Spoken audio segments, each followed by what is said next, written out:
Yo, naranasan mo na mag-rap? Yung bang tipong nilalait ka kasi style ka? At hindi pa, bakit? Eto, naranasan ko na. Eh di, ang bobo mo. Uso naman yun eh. Style ng Oo, uso yun. Ang pagiging bobo. Sige nga. 1, 2, 3. Hawak ko Christmas tree. Wala, hindi ganyan. Ganito.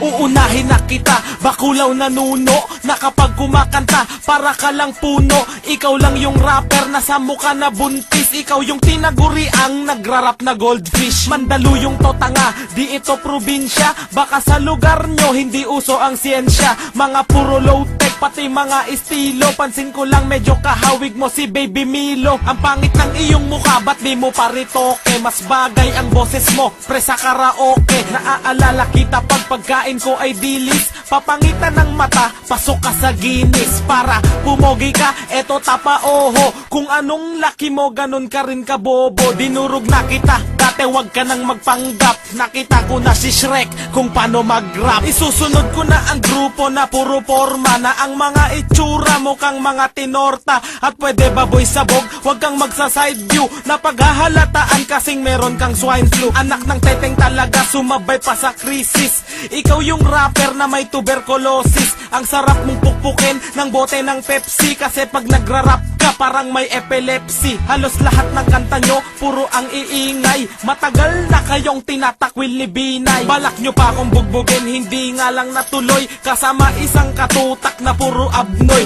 Pumunta ng Manda para uloy mapugot. Forma nyo parang mga naglalakad na kumot. Dugyot na nga recording, ang pangit pa ng boses. Mayaman ka? Eh ba't sumasali ng contest? At ikaw Mr. Clown, halika dito. Di ko pa nakakalimutan ng iyong atraso. Nung iyong kaarawan, tinira nyo si Flick G. Dugyot kayo, nagre-record sa mic ng PC. Ang buong grupo mo aking papagulungin. Mula sa inyong lugar, nabulubundukin. Lahat kayo taga-bundok, katulad ni Tarzan. Kabobohan yung tagay, wala ng kalunasan. Nilagay pa sa YouTube at in-upload sa torrent. Sa lahat ng video nyo, isa lang ang may comment. Yan ba ang freestyle? Paano ko manginginig? Di na nga kayo sikat, wala pang nakikinig. Picture mo sa YM, parang alimasag. Aaminin ko sikat ka pero sa kamprag. Para matira lang ako, naghanap ng kakosa. Walang gustong pumatol kaya sa net nagsyota.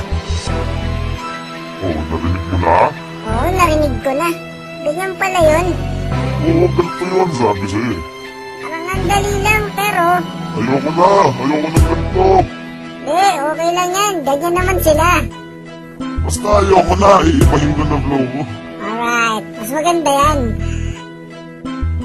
Kayo ang mga taong pinaglihi sa katangahan. Mga duwag mahilig magpatulong sa kasamahan. Kahit magtulong-tulong pa di nyo ko kayang sabayan. Alam na ngang hindi siya uubra, kakasapayan. Lulunurin ko kayo at patay kong hahanguin. Iipunin ko kayo't sabay-sabay kong lalamunin. Tinaga ko sa bato na bawal ang magmakaawa. Di ako pwedeng huminto hanggat walang nakakawawa. Ang bakas ng pagkaawa sa'kin di mababanaag. Titignan ko sino sa'tin ang hindi mapapanatag. Aking ipapadama pagkatakot sa himagsikan. Nakatira ng isa pagkatapos nagsibagsikan. Para kayong aso pag natakot nagsisibalikan. Sino mang lumaban sa paa ko magsisihalikan. Babala sa mga bobo, tanga, pulpul at sablay. Mga nagtangkang bumali sa sungay ko, naputo lang kamay.